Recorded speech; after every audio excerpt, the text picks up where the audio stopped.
வணக்கம். பரபரப்பு மீடியா செய்திகளுக்காக நான் நிரோஷன். உக்ரைனின் நீண்ட காலத்தின் பின் வானில் உக்ரைனிய ரஷ்ய விமானங்கள் நேருக்கு நேர் தாக்குதல் நடத்தியதில் ரஷ்ய விமானம் சுட்டு வீழ்த்தப்பட்டது. இன்று அதிகாலை வேளையில் நடந்த இந்த வான்போரில் உக்ரைனிய MiG-29 விமானம் ரஷ்ய Su-30 போர் விமானத்தை விட துல்லியமாக செயல்பட்டு ரஷ்ய விமானத்தை சுட்டு வீழ்த்தி எதிரிக்கு இழப்புகளை ஏற்படுத்தியது. உக்ரைனில் ரஷ்யாவால் ஆக்கிரமிக்கப்பட்ட சபோரிசியா பகுதியில் உக்ரைனிய MiG-29 போர் விமானத்திற்கும் ரஷ்ய Su-30 விமானத்திற்கும் இடையே ஒரு வான் போர் நடந்தது. இந்த சம்பவம் உக்ரைனிய விமானப்படையுடன் நெருக்கமான ஊடகம் சோனியாஷ்னிக்கால் வெளியிடப்பட்டது. இந்த ஊடகம் உக்ரைனிய விமானப்படை விமானி ஒருவரால் நடத்தப்படுகிறது என்று கூறப்படுகிறது. இந்த வான் மோதல் உக்ரைனின் தெற்கு பகுதியில் தொடர்ந்து விமான போரின் தீவிரத்தை காட்டுகின்றது. கிண்டலான மற்றும் விமானத்துறை தொடர்பான விவரங்களுக்கு பெயர் பெற்ற விமானியின் ஊடகம் அதிகாலை வான் மோதலை வண்ணமயமான வார்த்தைகளில் விவரித்தது. சபோரிசியா உக்ரைனின் MiG-29 விமானத்தை ஒரு சிறு மீன் என்று கருதி ரஷ்யர்கள் வான்போரில் ஈடுபட்டனர். Su-30 வைத்து ஏவுகணை தாக்குதல்கள் நடத்தினார்கள். இறுதியில் ஒரு ரஷ்ய Su-30 வானிலிருந்து விழும் பக்கெட் போல கவிழ்ந்து வீழ்ந்தது என்று குறிப்பிட்டுள்ளது. பக்கெட் என்பது மிக பிரபலமான நீளமான பிரெஞ்சு பிரெட். நகைச்சுவை வர்ணனைக்கு பின்னால் ஒரு முக்கியமான உண்மை உள்ளது. தொழில்நுட்ப ஏற்றத்தாழ்வுகள் இருந்த போதிலும் உக்ரைனிய போர் விமானிகள் ரஷ்ய விமான போக்குவரத்தை வெற்றிகரமாக சவால் செய்கின்றனர். சோவியத் காலத்தில் முதலில் வடிவமைக்கப்பட்ட MiG-29 விமானம் நவீனமயமாக்கப்பட்டு உக்ரைனின் வான் பாதுகாப்பு மற்றும் தாக்குதல் திறனில் முக்கிய அங்கமாக உள்ளது. மறுபுறம் ரஷ்ய Su-30 போர் விமானம் மேம்பட்ட விமானவியல் மற்றும் ஆயுதங்களை கொண்டு ஒரு புதிய பல் செயற்பாட்டு போர் விமானம். ஆனாலும் கூட அனுபவம் வாய்ந்த உக்ரைனிய விமானிகளை எதிர்கொள்ளும் போது விமானத்தின் தொழில்நுட்ப திறன் வெற்றியை உறுதி செய்யாது என்பதை இந்த வான் போர் காட்டுகின்றது. பரபரப்பு மீடியா யூடியூப் சேனலில் 2 தினங்களுக்கு முன் வெளியிட்ட காணொலியில் ஆகஸ்ட் 25ஆம் தேதி உக்ரைனின் ராணுவ உளவுத்துறை ஆக்கிரமிக்கப்பட்ட கிரிமியாவில் ஒரு சிறப்பு படை நடவடிக்கையில் உக்ரைனிய MiG-29 விமானம் நடத்திய காட்சிகளை வெளியிட்டது. ரஷ்ய ராணுவ இலக்குகளுக்கு எதிரான உக்ரைனிய MiG-29 விமானங்களின் தொடர்ச்சியான துல்லியமான தாக்குதல்களை காணொலி காட்சிப்படுத்தியது. இப்போது உக்ரைனிய MiG-29 விமானம் தொழில்நுட்பத்தில் அதைவிட பல மடங்கு உயர்ந்த ரஷ்ய Su-30 போர் விமானத்தை சுட்டு வீழ்த்தியுள்ளது. ரஷ்ய ஆக்கிரமிப்பு கட்டுப்பாட்டு பகுதியில் இன்று அதிகாலை நடந்த தாக்குதல் இது. அதே போல இன்று அதிகாலை மற்றொரு தாக்குதல் ஒன்றும் ரஷ்ய ஆக்கிரமிப்பு கட்டுப்பாட்டு பகுதியில் நடந்துள்ளது. ஆக்கிரமிக்கப்பட்ட கிரிமியா பிரதேசத்தில் உக்ரைனிய ராணுவ உளவுத்துறையின் SOF சிறப்பு படைப்பிரிவு ராணுவ நடவடிக்கைகளை மேற்கொண்டது. இந்த தாக்குதலால் ரஷ்ய ராணுவ பிரிவுகளின் செயல்பாடு மற்றும் போர் மறு விநியோகத்தை உறுதி செய்யும் தளவாட வசதிகள் செயலிழந்தன. உக்ரைனிய ராணுவ உளவுத்துறையின் SOF சிறப்பு படைப்பிரிவு வெளியிட்ட அறிக்கையில் எந்த தளங்கள் தாக்கப்பட்டன என்பதை குறிப்பிடவில்லை. ஆனால் சமூக ஊடக பதிவுகள் கிரிமியாவின் ஜான் கோயிலில் உள்ள ரயில்வே உள்கட்டமைப்பு மற்றும் குரோஸ்னோவ் வாடிஸ்கே குடியேற்றத்தில் உள்ள உரோஷைனா ரயில்வே நிலையம் ஆகியவற்றில் தாக்குதல் நடந்ததாக குறிப்பிடுகின்றன. இது ரஷ்யாவின் ராணுவத்தின் ரயில் மூலம் வழங்கல்களை முடக்கும் தாக்குதல்.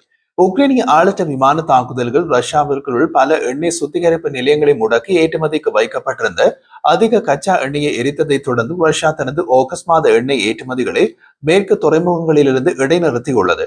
இருப்பினும் தொடர்ச்சியான தாக்குதல்கள் மற்றும் எண்ணெய் சுத்திகரிப்பு நிலையங்களை பழுது பார்க்கும் கால அவகாசம் அதிகமாக இருப்பதால் ரஷ்யாவின் ஏற்றுமதிகள் நிச்சயமற்றதாகவே உள்ளன.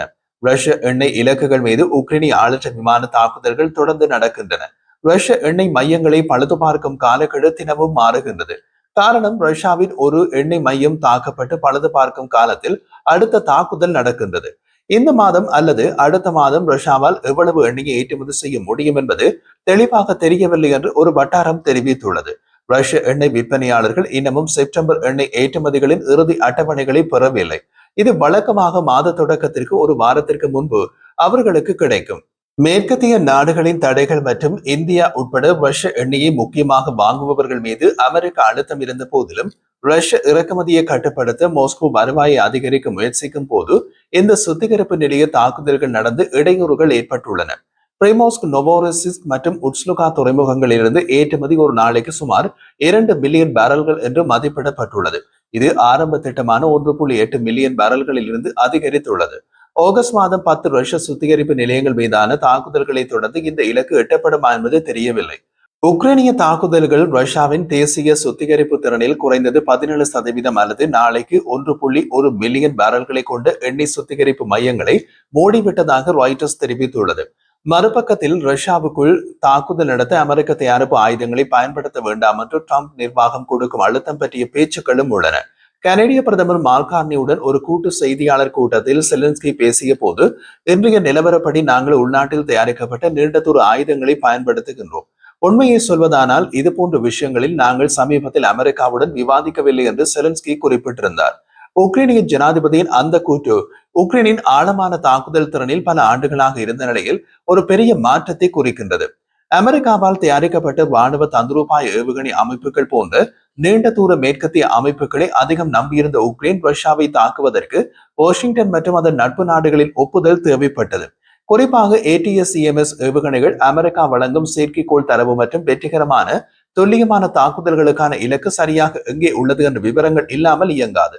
இது ஆயுதங்களை எதற்காக பயன்படுத்தலாம் என்பதில் பென்டகனுக்கு அதிக அதிகாரத்தை வழங்குகிறது. உக்ரைனிய அதிகாரிகள் இந்த தடை குறித்து பல முறை விரக்தி அடைந்தனர். கைவசம் ஆயுதங்கள் இருந்தும் எல்லையில் குவிந்துள்ள கிரெம்ளின் படைகளை தாக்க முடியாமல் போனதாக கூறினார்கள்.